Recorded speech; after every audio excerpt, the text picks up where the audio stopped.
Bonjour tout le monde, ou plutôt bonsoir. Bienvenue à la séance, à l'avant-première Jurassic World 3. Alors déjà c'est très important pour moi cette séance parce qu'en fait tout faisait partie d'un très grand plan. C'est-à-dire tous les films qu'on a vus avant, j'en avais rien à foutre en vrai. Le plan c'était de regarder celui-là. Donc si après il n'y a plus de séance, c'est normal. Alors première chose, merci à tous d'être là. Donc vous pouvez vous applaudir. On peut également applaudir le White Cinema qui nous permet d'être là aujourd'hui dans une salle privée. En plus, aujourd'hui, on est en petit comité. Donc, je pense qu'on a primé sur... attends, cette phrase avait un début, mais vraiment pas de fin. Du coup, on a plutôt privilégié voilà, la qualité à la quantité. Du coup, je pense que ça va très bien se passer. Il n'y aura pas de téléphone qui vont sonner. Il n'y aura personne qui regarde un match de foot. Il n'y a personne avec qui je vais m'embrouiller. Du coup, ça devrait très, très bien se passer. Juste une petite question vite fait là.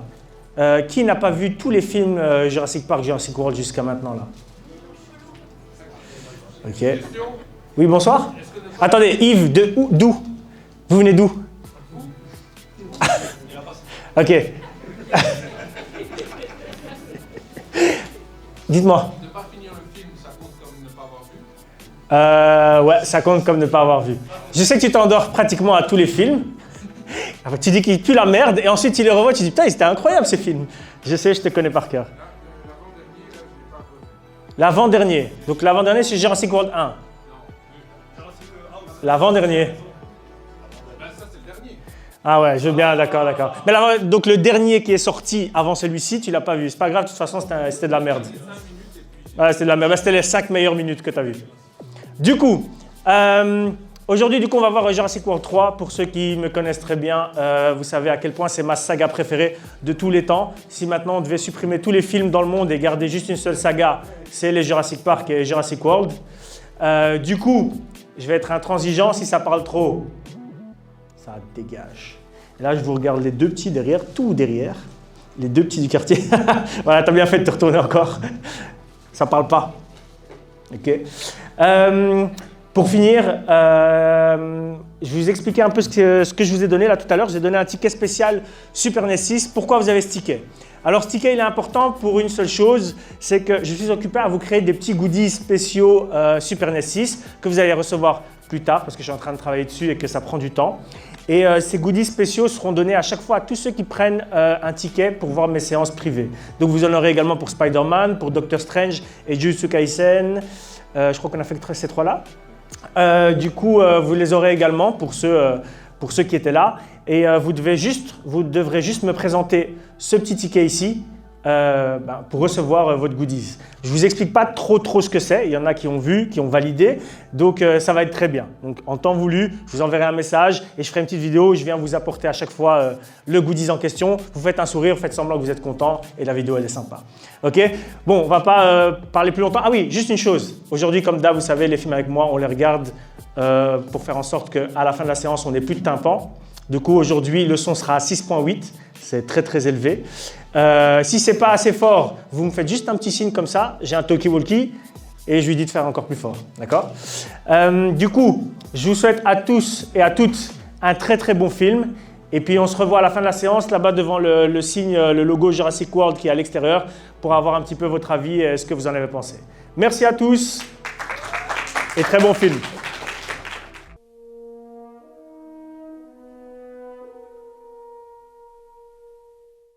Alors là, avec Jimmy et Raquel. Alors, qu'est-ce que vous avez pensé de ce film? Ah, c'était une dinguerie. Franchement, moi j'ai kiffé. Ouais. C'est vrai? C'était un Jurassic Park incroyable. Ouais. C'était les deux générations, l'ancienne et la nouvelle génération, c'était un truc. Ouais, c'était intéressant, il y avait des beaux effets spéciaux, c'était vraiment cool. Le son n'était pas trop fort? Il était fort. Alors là, on l'a avec Anas. Alors Anas, qu'est-ce que t'en as pensé du film? C'était un film incroyable. C'est la première fois que je regarde Jurassic Park. Mais malgré que j'ai regardé le Jurassic Park 5, 6. Non, le 6 là. Là c'est 6. C'est le 6. Même si j'ai regardé le 6, c'était bien. J'ai pas eu les références du Jurassic Park 1, mais pas grave. Le les musiques et tout, c'était incroyable aussi. On est avec Théo. Alors Théo, qu'est-ce que t'en as pensé? C'était bien. Franchement, c'était un bon film. Les effets spéciaux, incroyables. Surtout quand on voit par rapport au début. Je trouvais qu'au début, j'étais fort hypé. J'étais vraiment dans le truc. Après, c'était un peu long. Mais sur la fin, c'était incroyable. On retrouvait vraiment... Il y avait des petits refs. Je pense que j'ai dû capter des refs qui n'existaient pas. Et je me suis dit, ça date. mais j'étais dedans et je trouvais qu'on avait vraiment les racines de Jurassic Park sur la fin. Sur le milieu, on se perdait un peu entre l'action. Les Ghostbusters étaient stylés, mais c'était par moments, c'était action, puis blablabla pour rien, action, c'est ça. C'était un film sur les dinosaures. Est-ce que c'était vraiment Jurassic? C'était World ou Park? World. Bof, quoi. Je trouvais que c'est plus une extension qu'une suite. Mais sinon, à part ça, vous avez kiffé? Moi j'ai kiffé. Après on retrouve un petit peu...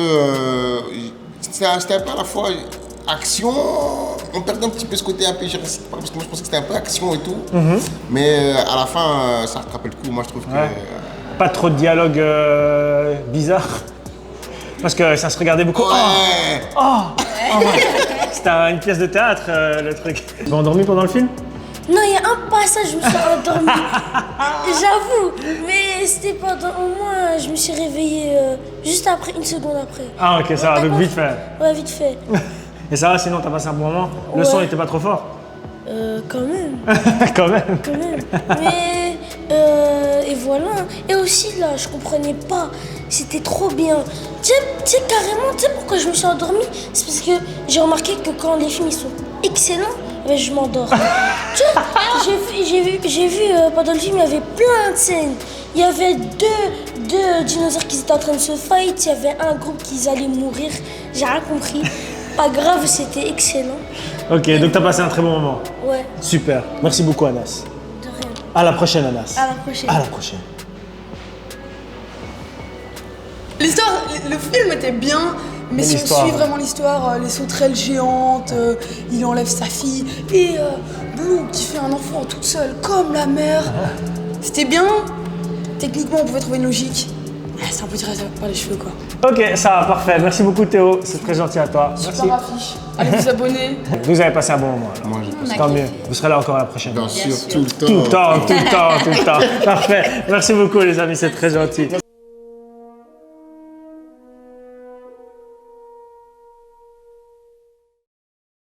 Ok les gars, là on est avec Smaïl, Yves, Smurby et Arkady.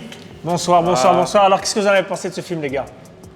Ils auraient dû éteindre l'humanité au début du film et laisser les dinosaures vivre dans la paix et la bonne humeur. Bon, pour ceux qui n'ont pas compris, c'était pas top.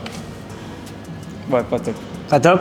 C'est un film qui essaye de rattacher les wagons d'une manière qui pense respectueuse, parce qu'il y a plein de moments où tu te dis vas-y, il essaye de me respecter, et il n'a pas vraiment réussi, que ce soit par le montage, par le fanservice qui est beaucoup trop fort et tout ça, et donc il y a un peu ce côté bâtard de j'essaie de faire un bon film. C'est peut-être un nanar en fait, il essaie de faire un bon film mais il se plante complètement.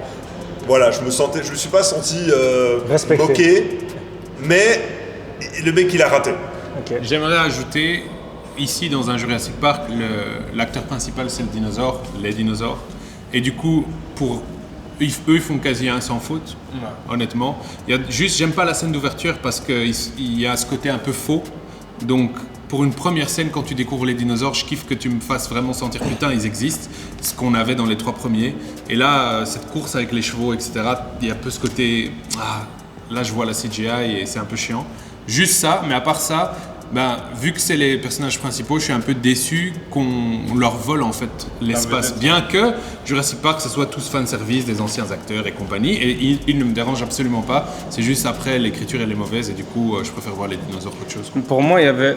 En fait, le problème, c'est que j'ai l'impression qu'ils savaient faire les choses, mais qu'ils se sont eux-mêmes sabotés. Parce que pour moi, la scène des Atrociraptors, je l'ai kiffé. Je suis sorti de cette scène en me disant, la suite, elle va être exagérée. Et la suite n'est pas exagérée. C'est-à-dire que je me suis vraiment arrêté.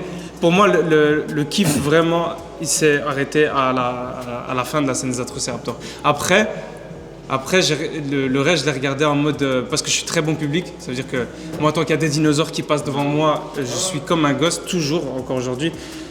Mais je sais pas, moi, la fin, moi, me traumatise. Moi, comme ils ont tapé le Giganotosaurus sans raison, frère. Tu vois, autant dans le 1, dans Jurassic World 1, l'Indominus, c'est une aberration de la nature. Du coup, même les dinosaures, ils sentent ce truc de Frankenstein, je sais pas d'où il sort. Mais là, frère, ils l'ont tapé pour rien. Il n'a rien fait, en fait. Hein. C'est juste un dinosaure comme vous, et vous avez dit, vas-y, on va se mettre à deux, on va le boomer. C'est bizarre. C'est un combat de l'aumônier, en fait, à la fin. Exactement. Il n'y a aucune raison, et il n'y avait même pas un téléphone à voler. En plus, Thierry, ce qu'il fait. Ouais, frérot. Mais dans une bonne scène, voilà, je l'accepte. Ouais, je l'ai pas accepté parce que. C'est comme un combat de boxe, quoi. T'es en mode relève-toi, c'est bon, on est avec toi, Rocky, c'est bon, le troisième round. Mais ouais, je trouvais l'accroche pas mal. C'était un peu Planète des singes. Ouais. Et ils sont allés nulle part avec, c'est dommage. Après, tu sens qu'ils ont. Que genre, par exemple, toute la première scène, elle est très très lourde parce qu'ils doivent vraiment rattacher. Genre, le deuxième Jurassic World, je sais pas quelle année il était, mais ils doivent vraiment dire alors, dans le premier, c'est passé ça, dans le deuxième, tu vois qu'ils doivent faire une scène d'exposition monstrueuse pour pouvoir expliquer après les enjeux. Donc, c'est là que je dis qu'ils galèrent. Parce qu'il dit, ouais, vous vous rappelez, il y a eu tout ça, et maintenant on va vous parler de tout ce qui va se passer là dans le film. Voilà, et après, le côté, justement, où tu sentais que tu voyais comment le film s'était déroulé, moi j'ai quand même senti qu'il y avait une idée derrière. Il n'y avait pas bon, on va les amener là-bas, puis on va les amener là-bas, puis on va les amener là-bas. Il y a eu... Ils ont essayé de faire un A et un Z, quoi. Parce que d'habitude, ils vont juste à B, et puis à B, nous expliquent C. Et en même temps, il y a une structure qui a été construite où on dit, ok, bah, pendant que tel et tel personnage vont faire ça, on va mettre telle scène de poursuite pour un petit peu équilibrer le truc du film. Et après, ça va les amener à tel et tel endroit. Donc on sent la structure. Et ouais, à mon avis, il est complètement bancal. Je crois que le mec n'a peut-être pas les épaules pour tenir le projet non plus. Il a surtout un gros problème de genre. C'est lui qui a fait le premier, hein. Mais c'est surtout un gros problème. Pas le 2. Mais dans le 1, t'as pas un problème de genre. Dans le 1, c'est une redécouverte du monde. Ici, c'est un problème de genre. Ça veut dire que tu veux redonner un peu l'esprit du premier Jurassic Park, avec un peu de peur, avec un peu de ci, mais t'es aussi dans la blague. Donc tes personnages s'entrechoquent et ils sont tous plus ou moins bons. Il y a 2-3 qui sont très mauvais ou très faux. Mais ton écriture s'entrechoque et c'est des genres qui vont pas ensemble. Et du coup, tu veux m'emmener là, mais en même temps, tu veux m'emmener là et je peux pas me séparer. Et du coup, ton film, il tient pas debout. Et tu vois les personnages principaux, il y en a trop. Je vais expliquer pourquoi je dis ça. Tu vois, dans un autre film de monstres, en général, tu as un groupe de personnes et tu sais qu'il y en a qui vont se faire bouffer. Les noirs. Ouais, mais aujourd'hui, un peu plus de gens. Et le noir, il se fait pas bouffer non, mais tu vois, c'était les morts. Ouais, déjà. Mais tu vois, tu as donc cet enjeu de dire qui va se faire bouffer.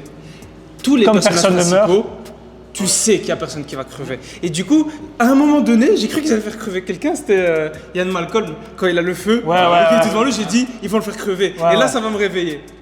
Il est affreux, il l'a transformé en dragon, il a craché du feu et tout. Et comment d'ailleurs, comment il s'est relevé de ça, le Giganotosaurus? Parce que le gars est en train de brûler de l'intérieur. Il a dit, j'ai mangé Il a mangé une brochette et il est parti. Mais tu vois, du coup, il y a trop. Tu vois, dans les autres films, ils se font tous bouffer et il reste 3 à 4 personnages principaux qui sont vivants. Là, ils sont déjà 12. Et les 12, tu sais qu'ils vont pas crever. Du coup, il est lico, il peut même pas tous les tu prendre. sais qu'ils vont juste passer devant. Il y aura du danger et tout, mais autour d'eux. Ouais, un problème de genre. Parce que si c'est de l'horreur, il meurt. Merci. Tu ramènes je sais pas, les nouveaux raptors et ils tapent le petit ongle sur le sol. Oh, cool. Mais en fait, tu joues avec les sentiments des fans. C'est pas sympa en fait. Parce que nous, tout ce que ça éveille en nous, c'est la scène dans la cuisine. La scène où ils sont en 4 pattes et la meuf qui fait ça à 4 pattes au début pour aller sous l'eau, t'es en mode c'est high mais c'est nul parce que tu me l'as pas amené. Elle se pointe à un endroit, on revient sur elle, elle est arrivée jusqu'à un bâtiment sans problème et là il y a un dinosaure. On cut, on arrive sur quelqu'un d'autre, quand on revient chez elle, elle est à un autre endroit sans aucun problème et là il y a un dinosaure. Et c'est horrible en fait parce que l'essence des Jurassic Park c'est tu cours dans la forêt, t'es un peu tranquille, t'as un moment, vous parlez et puis il y a quelque chose. Exactement. Et là aussi, vous êtes tellement, c'est-à-dire que même si vous êtes 3-4 personnages, vous êtes des groupes de personnes que des gens meurent autour de vous. Et en fait, là, le problème, c'est que s'il n'y a personne autour de vous, le dinosaure, il est occupé avec personne. Donc, comment il vous bouffe pas, en fait? Tu vois? Ouais, il est comme ça derrière vous, en fait. Tout était prévisible. Tu vois la mort du directeur de Biosyn? Fly.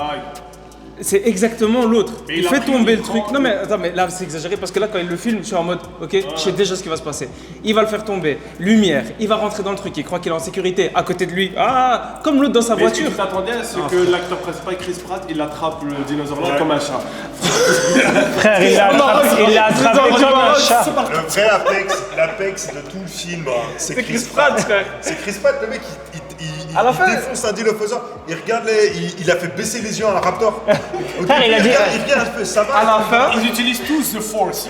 Ouais, frère. ils auraient pu faire kiffer si à la fin Chris Pratt il tapait un contrat contre le Giga. Voilà, il avait moyen. Il saute. À un moment donné, Guillotine. il fait un coup de surin. Ouais. Il fait un petit coup de surin. Oh, il a mis des coups de couteau au visage. Jurassic World a été tourné à Lemonier pendant le Ramadan. Parce qu'ils se sont inspirés des visages. Et en plus, personne ne se fait bouffer. Du coup, Voilà, c'est Il y ça. a quand même des mentions spéciales à Jeff Goldblum. Ouais. Yann Malcolm, qui en fait t'as l'impression que c'est toi dans le film parce qu'il dit des trucs comme t'as fait une promesse à un dinosaure. Ok, cool. Deuxième, la petite qui ressemble à Abdel comme deux gouttes d'eau. J'ai vu la petite, j'étais en mode.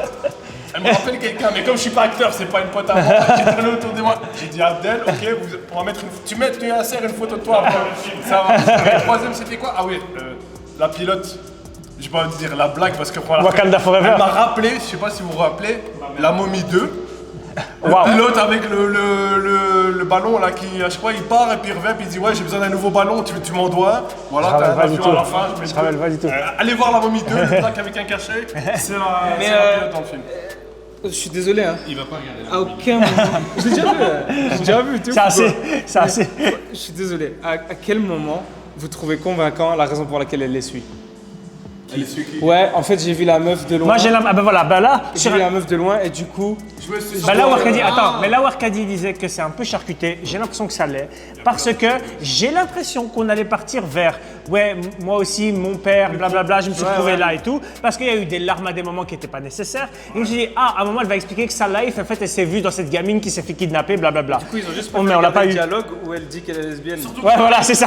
C'est ce dialogue. J'ai des raisons, ta gueule. Le mec fait. Ouais, et lui, non, il dit merci. Merci. Il dit merci. Non, frère. Par exemple, pour Jeff Goldblum, au contraire, moi je l'ai pas aimé. Parce que quand je l'ai vu, j'ai kiffé son jeu et tout, mais je n'ai pas vu. Mais parce que ses dialogues sont catastrophiques. Non. J'ai pas vu. C'est Ian Malcolm. Hein. Ouais, Ian Malcolm. Ian Malcolm. Là, c'est Jeff Goldblum. C'est pas Ian Malcolm. Mais c'est ça. Mais c'est ça. Mais c'est pas Ian Malcolm parce qu'il y avait ce côté qui était beaucoup plus. Il balançait des punchlines. Des monologues, il y avait des trucs. Voilà. Ça que je dis, c'est les dialogues qui sont catastrophiques. Ce qu'on lui a donné à dire, c'était pas Ian Malcolm, c'était le comic relief. Mais même dans son jeu, il avait l'air un petit peu plus. Le plus gros problème dans les films d'aujourd'hui, tous les reboots, c'est qu'ils pensent que juste recaster c'est assez. Parce que moi, ça me dérange pas qu'il joue pas le personnage qu'il était il y a 25 ans. Parce qu'il a du évolué, moment que tu m'écris quelque chose par rapport à son évolution. Mais ici, en fait, c'est juste on les a castés et on s'en bat les couilles. Mais même la discussion entre eux, frère, la discussion entre eux, frère. T'es pas obligé de dire que vous vous connaissez, tu vois, je sais pas, vous vous retrouvez dans la même situation, vivez la situation. Nous, on sait que toi t'étais dans le premier et eux ils sont dans la suite. Pourquoi il faut que vous le disiez presque et que l'autre il te fasse un peu le vieux en mode ouais, moi j'ai pas trop aimé Jurassic sur le méchant, le protagoniste, c'est que la première apparition, enfin quand il les rencontre. Catastrophique. Non, le premier, quand il commence à parler tout seul et tout, je suis en mode ah, ça a l'air d'être un bon méchant, un peu un mission impossible. Mais il n'y a aucune explication. Frère. Moi je me suis dit, le seul moyen pour qu'il soit comme ça, parce qu'il finissait quasiment aucune phrase, si le seul truc qu'il y a, c'est que le mec il a peut-être. Ouais, il a Alzheimer ou une dégénérescence au niveau du cerveau. Et vu qu'il parlait de ça juste avant en mode on va peut-être guérir cancer, Alzheimer. Moi je me suis dit, il a Alzheimer, il essaye de se guérir. Ouais, parce qu'il y a l'histoire de la fille, on doit récupérer la fille pour. En fait, ça aurait été ruine, hein. Mais ils ont fait de la merde. Après, est-ce que vous avez eu aussi le truc où quand tu vois le Dark Steve Jobs, Il n'y a pas de dark, Steve Jobs. Mais est-ce que vous avez eu cette impression où il a deux jeux différents? Le jeu où il essaye d'être sympa et le jeu où en fait en vrai je suis un méchant. Ouais. Et le jeu où il essaye d'être sympa est le même que le jeu de Anurag dans Ready Player One. Ouf. Tu vois, quand il fait il a une manière de parler. En fait, moi j'avais l'impression de voir ce qu'on lui avait demandé de faire et sachant qu'à ce moment-là, C'était un chasseur. Anorak, Sachant. Anorak, c'était, je crois que c'est Anorak. Anorak était la projection de Steven Spielberg dans le film et que. Oh waouh! Ouais, Moi, je veux que pendant qu'il dit ça, tu vois, t'as des théories du complot qui apparaissent comme ça. Mets-nous des anoraks. Voilà. Parce que c'est tout ce qui passe dans ma tête. Attends, il va réessayer. Ça sort vraiment ça sort pas de nulle part. Donc en gros, l'idée, c'est que le mec, il doit avoir l'air gentil. Ok. La moyen d'avoir l'air gentil, c'est de te faire une réminiscence de quelque chose. Et comme dans le premier Jurassic Park, John Hammond, c'est qui? C'est Spielberg à l'intérieur de son film. Oui. Ok. Ça, je Du coup, tu te dis, lui représente Spielberg à l'intérieur de ce film, et la manière de le représenter, c'est de le faire jouer comme Spielberg a demandé à un acteur De jouer dans Ready Player One. De le jouer lui dans Dans Ready Ready Player One. Oh waouh! Donc toi en fait tu t'es basé sur un Ça réalisateur. veut pas dire que c'est réussi. Je suis sûr, là. L'abus d'alcool et de drogue est nocif pour Vu le film. Non! Vu le film? Il faut pas. Il est rentré, il a dit on va faire brûler des sauterelles. Il a commencé à dessiner comme un fou, ça. Ils sont très. Mais les dinosaures étaient magnifiques. Alors, moi j'ai quand même donné vite fait mon avis sur cette chose-là. Donc, pas besoin de celui-là. Donc, je trouve que les dialogues sont catastrophiques. Je suis Je trouve d'accord. qu'au niveau des dinosaures, en fait, c'est pas un 100% OK. C'est-à-dire que tout ce qui est lié au raptor, c'est sympa. Ouais. Les Atrociraptors, c'est incroyable. Oui. Le Pyroraptor, pour moi, ça va pas. En fait, on nous a juste dit, hey, il y a ça. C'est En quoi fait, un pour moi, Pyroraptor Pyroraptor, c'est celui avec les plumes qu'on voit dans la neige. Et donc, pour moi, ce mec-là, il aurait dû les suivre tout le film. Parce que c'est là qu'il aurait été intéressant, parce que tu le sors une fois, ça va pas. Pour moi, montre-nous qu'il est intelligent et qu'il essaie de trouver un chemin pour les retrouver en bas, blablabla. Et là, on a un Déjà, c'est suivi. bizarre qu'il est sur le toit. Ouais, déjà, là, je comprends pas. Il se faufile partout. Voilà, je veux qu'il Qu'il se faufile soit et qu'il arrive sur le jusque-là. Le problème pour moi, c'est tout ce qui est lié aux gros dinosaures carnivores. Pour moi, ils sont mal gérés. Ça veut dire que Oui, là- parce qu'il y en a les deux là, qui sont sur la grande place. C'est quoi ceux-là? Ouais, donc il y a un allosaure et un carnotaure. Il y a un allosaure et un carnotaure, on n'en parle pas, on n'en parle plus. Ça veut dire ils sont là, ils sont sur une place, ils ont mangé 2-3 mecs. Normalement, ils sont en terrasse maintenant à Malte. Ouais, comme ça. Ils sont en boire du café, ils disent mais qu'est-ce qu'on est vraiment obligé De manger les gens. Aujourd'hui, je peux être une vache si je veux. Je suis une vache. Voilà, je suis une vache. Voilà, je me considère vache à partir d'aujourd'hui. Voilà, je suis Alors une tout le vache. monde ici m'appelle Meu, ou sinon ça se passe pas bien. Donc tout ce qui est grand dinosaure, c'était mal géré. Le combat final, il y a aucune, je comprends pas. Pourquoi on te ramène le T-Rex, frère? Le mec, il a 177 ans. Ça se voit, il est fatigué. Il arrive avec une canne et tu veux qu'il se batte. C'est n'importe quoi. C'est quoi ça? Ça c'est quand un mec. Ouais, ça c'est quand un mec. C'est son film. Ça c'est quand un mec, il s'est embrouillé. Au T-Rex. Le T-Rex, il est en mode laissez-moi Ça c'est tranquille, quand un c'est mec mon qui s'est embrouillé. film. Ferme ta gueule. Il est en mode j'ai des droits. Ça c'est quand un mec. Ferme J'ai des ta droits. gueule. J'ai ferme des ta parts gueule. dans le film. Le T-Rex, il est venu en mode moi j'ai des parts. Donc, je disais quoi maintenant, j'ai oublié. Le T-Rex, il est voilà, trop il vieux. est beaucoup trop vieux. Donc ça, pour moi, ça c'est comme t'es avec ton père en voiture et puis à un moment ton père il doit s'embrouiller avec un mec et il se fait péter la gueule parce qu'il est trop vieux. Et là, pour moi, c'est ça. Le T-Rex, il est arrivé et en fait, il est trop vieux, mais t'as du respect pour lui. Il se fait démonter la gueule et t'es quand même en train de te dire bon ben, mais il tu vois est ce que je veux vieux. dire. Mais ça va pas, ça va pas. Et John Hammond était vieux, donc peut-être que T-Rex. Mais Qu'est-ce que attends, le T-Rex? j'ai un vrai argument. Attends, j'ai pas fini. J'ai un Attends, mais vrai j'ai pas argument. fini. Mais si ton padre c'est Jackie Chan. Non, mais même. Jack Chan a renié ses enfants parce qu'ils étaient homo, donc ça fonctionne pas. Alors, Et drogué. et drogué. Donc, j'avais dit un truc, j'ai oublié maintenant. Oui, donc voilà, attends. Donc, moi ça va pas. Le truc, c'est que ce qui aurait dû se passer, c'est le T-Rex il ramasse par le Giganotosaurus des couilles et il y a le Spinosaure qui débarque. On entend le cri du Spinosaure et là on aurait fait attends, what? Il arrive. Et il lui pète sa mère et il venge le T-Rex parce qu'ils se sont tapés tous les deux qui avaient tué le T-Rex dans le 3. Là, ça aurait été incroyable parce qu'on aurait eu un monstre qu'on n'a pas depuis le début, qu'on utilise à chaque fois. Nana. Le gars, il arrive, fait son truc. Parce que déjà, on a eu l'autre dinosaure, j'ai oublié le nom, il est beaucoup trop compliqué, celui qui ressemble à un oiseau avec les griffes de Wolverine. Ce dinosaure-là, on nous explique rien sur lui. Ça veut dire déjà, quand le Giganotosaurus là, il arrive, le Grant, il nous redit c'est le plus grand carnivore, nanana et tout. Frère, tu nous as ramené un oiseau aveugle. Explique-nous plutôt. Lui, pourquoi il est aveugle? Lui, fais un petit truc. Oh merde, c'était le dinosaure. Tu nous réexpliques. Pourquoi il va se battre contre le Giga? Je suis désolé. La meilleure chose que vous aviez fait à l'époque, c'est de faire tuer un T-Rex par un Spinosaure. C'était logique. C'était logique qu'au troisième film, on voit autre chose de plus grand que le T-Rex qui le mute. C'était logique. J'ai aimé Jurassic Park 3, ça se voit, je vous emmerde. C'était mieux que ça. C'était mieux que ça. Mais sinon, voilà. Hein? Oui, mais bien plein de gens. C'est connu comme étant une catastrophe. Genre le pire, genre. J'ai kiffé. Donc, Moi, le j'ai problème ici, c'est tout ce qui est lié aux humains, c'est une catastrophe. En termes de dinosaures, tout ce qui est petits dinosaures, ça marche. Même les Dimétrodons où ça a duré 2 secondes et en fait ça se voyait que c'était vraiment des animatroniques, il n'y avait pas d'effets spéciaux. Ça se voit que c'est Voilà. fait au Universal Studios. Ouais, Universal Studios, exactement. Tu vas passer Ça, un truc et à la voilà, limite, c'est pas grave. Atrociraptor, excellent. Là. D'ailleurs, si vous voulez un jour avoir un dinosaure qui apparaît dans Jurassic World, donnez-lui juste un nom de ouf. Atrociraptor. Pyroraptor, ça part. Donc le prochain, appelez-le, je sais pas moi, genre. Brogliraptor. Voilà, Brogliraptor, à la tête de ma mère, il va passer. Donc il y a juste ça. Et donc les grands, pour moi, ça fonctionne pas. Il y a un grand problème. Voilà. Le seul moyen pour moi que ça se passe bien dans un autre Jurassic World, parce qu'on aura sûrement ça, Jurassic Universe, c'est qu'on est Denzel Washington. Non, Samuel L. Jackson. Donc voilà, merci beaucoup. Et j'espère que vous avez kiffé cette vidéo. On se revoit très bientôt. Likez, partagez, commentez. Le film, malheureusement, n'est pas si incroyable que ça. Et donc, je suis un peu déçu. Et voilà. J'ai une petite question, s'il vous plaît. On peut couper, tu peux couper. Hein. Atrociraptor, c'est des Horoto ou quoi? Non. Ok. Ça, c'est des Hororaptor. C'est pour ça que dans les autres...